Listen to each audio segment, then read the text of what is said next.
5 hari setelah kepergian ibunda tercinta, Muhammad kecil diasuh oleh sang kakek, Abdul Muthalib. Mulai hari itu kecintaan Abdul Muthalib kepada Abdullah segera tumpah, tercurahkan seluruhnya pada cucu mungilnya ini. Kini usianya telah mencapai 100 tahun lebih. Di usianya yang makin uzur itu, pengaruh kepemimpinan beliau di bumi Mekah kian berwibawa. Seperti sebelum merenovasi sumur Zam-Zam, mertua Aminah ini sangat gemar berada di sisi Ka'bah. Untuk itulah keluarga beliau sengaja mempersiapkan sebuah permadani yang dihampar di bawah naungan Ka'bah, karena begitu hormatnya terhadap Abdul Muthalib. Semenjak tempat itu disediakan, tidak ada satupun yang berani menempatinya baik keluarga ataupun warga Mekah. Termasuk Hamzah sekalipun tidak berani duduk di tempat tersebut. Tetapi, lain halnya dengan cucu kecilnya yang bernama Muhammad ini. Beliau sering tiba-tiba duduk dengan sang kakek yang tengah menikmati suasana kota. Jika paman-pamannya hendak membopongnya untuk dipindahkan ke tempat lain, maka sang kakek segera berkata, biarkanlah dia bersamaku, sungguh ia memiliki suatu keistimewaan tersendiri. Tentu paman-pamannya tidak dapat membantah. Dan setiap kali cucunya berada di sisinya, Abdul Muthalib tak henti-hentinya mengelus kepala dan punggungnya, baru 2 tahun merasakan kasih sayang yang melimpah dari sang kakek, Nabi Muhammad SAW. Harus kembali menikmati duka.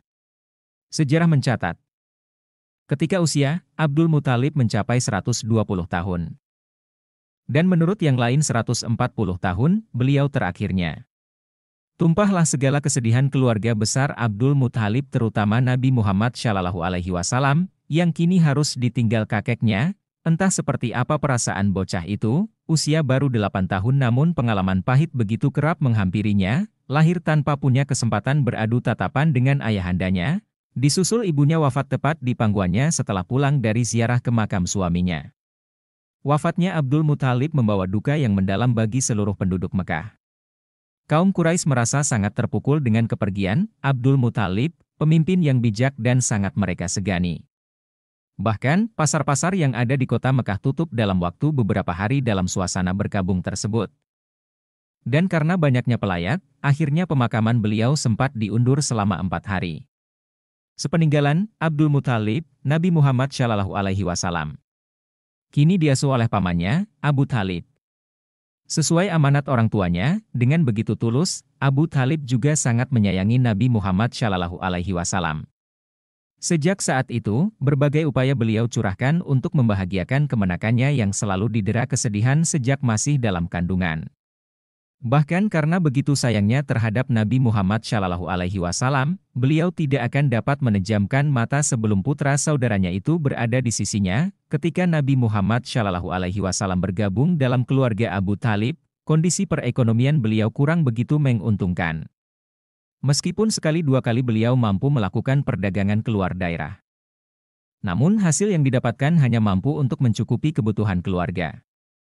Mungkin secara kasat mata kehadiran Nabi Muhammad SAW hanya akan menjadi kian berat beban yang harus dipanggul Abu Thalib. Kenyataan ternyata berkata lain, kondisi keluarga beliau justru kian merangkak naik ke tahapan yang lebih nyaman. Sebelum Nabi Muhammad SAW bergabung dalam keluarga tersebut, bisa dipastikan ketika mereka makan tidak ada satupun yang merasa cukup kenyang. Kini setelah putra, Abdullah itu hadir di tengah-tengah keluarganya, semua itu hampir tidak pernah terjadi. Mereka yakin semua ini dikarenakan keberkahan yang dibawa oleh Nabi Muhammad SAW. Karena itulah, seluruh keluarga Abu Thalib tidak pernah protes ketika beliau berkata, jangan ada yang makan sebelum Nabi Muhammad SAW datang. Begitu Muhammad SAW datang, barulah dimulai makan bersama meskipun Nabi Muhammad SAW mendapatkan perlakuan istimewa dari anak-anak dan istri pamannya, namun hal ini tidak membuat beliau menjadi anak yang pongah. Beliau tetap santun, bahkan kesantunannya melebihi anak-anak Abu Thalib. Nabi Muhammad SAW tetap menjaga sikapnya yang lembut dan hal ini di kemudian hari diceritakan oleh Ummu Aiman. Wanita yang dulunya adalah budak ibunda Nabi Muhammad SAW ini pernah berkata, putra Aminah itu tidak pernah melakukan kenakalan-kenakalan yang umumnya dilakukan teman-teman sebayanya.